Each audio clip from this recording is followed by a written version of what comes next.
दोस्तों, आज की कहानी है देवरानी तो खेलने जाती हैं। दोस्तों, कहानी शुरू करने से पहले अगर हमारे चैनल को सब्सक्राइब नहीं किया हो तो कर लीजिए ताकि आपके पास पहुंचे हर रोज नया वीडियो। मीरा जी के 4 बेटे और एक बेटी थी। सबकी शादियां हो चुकी थी। उनके पति अरब और उन्होंने 4 मंजिला मकान बनवाया था, तो एक एक मंजिल एक एक बेटे के नाम कर दी थी और बेटी को भी उसके हिस्से का सब पहले ही दे दिया था। पोती पोतों के साथ मस्ती करने के दिन थे। उनके छोटे बेटे नीरज की शादी अभी अभी हुई थी। बाकी सबके दो दो बच्चे थे। छोटी बहू अन्वी सरकारी नौकरी वाली और खिलाड़ी थी, अंतर्राष्ट्रीय स्तर के निर्णायक भी थी। उसने पहली मुलाकात में नीरज से सिर्फ यही कहा था कि बाकी किसी चीज से उसे कोई तकलीफ नहीं है, वो सिर्फ अपना खेल और नौकरी नहीं छोड़ेगी। शादी के बाद 2 महीने तो उसने छुट्टी ले ली थी, फिर ऑफिस शुरू हो गया था। बाकी की तीनों बहुएं घर पर ही रहती थी, तो तीनों को उसमें तकलीफ होने लग गई। हालांकि काम में उसने भी कोई भी कसर नहीं छोड़ी थी। अन्वी अपनी तीनों भाभियों से ज्यादा पढ़ी लिखी भी थी और खेलकूद में होने के कारण दुनिया देखी थी।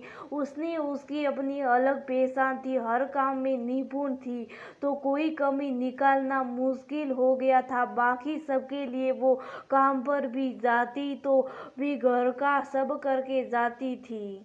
नीरज भी उसे बहुत साने लगा था, क्योंकि उसके आने से नीरज की जिंदगी का अकेलापन खत्म हो गया था और उसने नीरज को किसी बात के लिए रोका नहीं। उसकी जिंदगी बिल्कुल भी नहीं बदली थी। वो और उसके दोस्त अभी उतनी मस्ती करते थे जितनी पहले करते थे। हालांकि नीरज उसे भी बराबर समय देता था।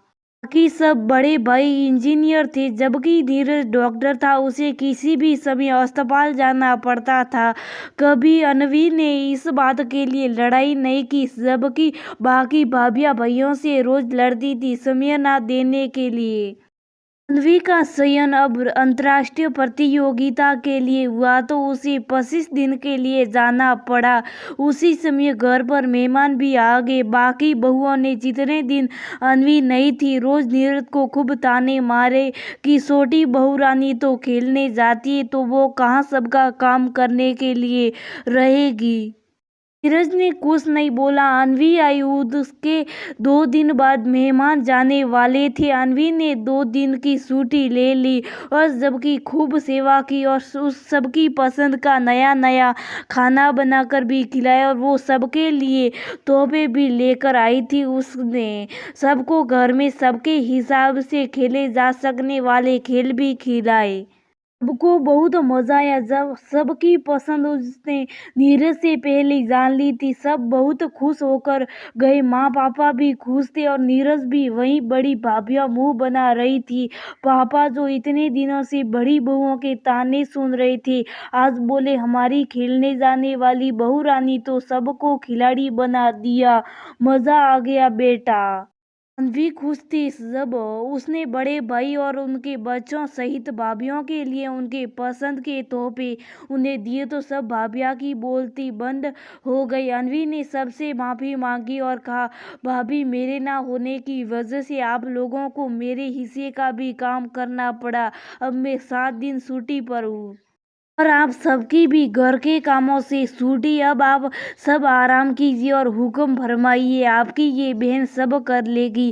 भाभियां एक दूसरे का मुंह देख रही थी। उनके मन में अन्वी के प्रति जो कड़वाई थी वो सब निकल चुकी थी। अन्वी को सबके धन्यवाद का और गले लगा लिया।